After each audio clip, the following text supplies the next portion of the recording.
கடை நடத்திய நபர் போட்ட தவறான ஊசியால் உயிரிழந்த பெண்ணின் சடலத்தை பார்த்து உறவினர்கள் கதறி எழும் வேதனை காட்சிகள்தான் நீங்கள் பார்த்தது.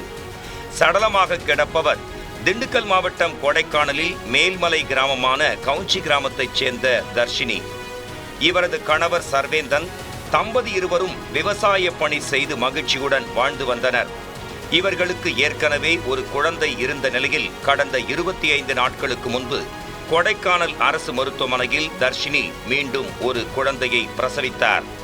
குழந்தையும் தாயும் நன்றாக இருந்ததை தொடர்ந்து சொந்த ஊரான கவுஞ்சி கிராமத்திற்கு அனுப்பி வைத்திருக்கின்றனர்.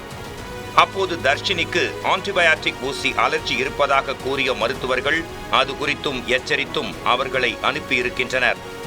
இந்நிலையில் புதன்கிழமை மாலை தர்ஷினிக்கு கடுமையான வயிற்று வலி ஏற்பட்டதாக கூறப்படுகிறது.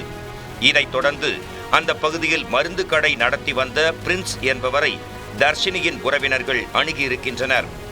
ஏற்கனவே மருந்தகம் நடத்தி வந்த பிரின்ஸ் தற்போது மருந்தகத்தை மொபைல் கடையாக நடத்தி வருகிறார்.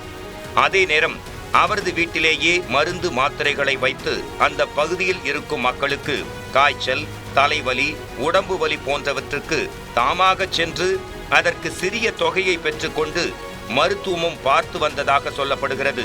தர்ஷினி உறவினர்கள் பிரின்ஸை தொடர்பு கொண்ட நிலையில் அவர் தன்னிடம் குறிப்பிட்ட மருந்து இருப்பதாகவும் அதற்கு 2000 ரூபாய் செலவாகும் என்றும் கூறியிருக்கிறார்.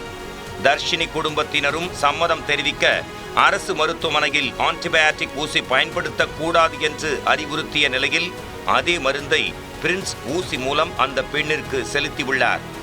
இதனால் ஊசி செலுத்திய சில மணி நேரத்திலேயே தர்ஷினியின் உயிர் பிரிந்திருக்கிறது. அது தெரியாமல் அவசரமாக கொடைக்கானல் அரசு மருத்துவமனைக்கு தர்ஷினியை கொண்டு சென்றனர். அவரை பரிசோதித்த மருத்துவர்கள் ஏற்கனவே தர்ஷினி உயிரிழந்து விட்டதாக தெரிவித்திருக்கின்றனர். இதனால் தர்ஷினியின் கணவரும் அவரது உறவினர்களும் கதறி அழுதிருக்கின்றனர்.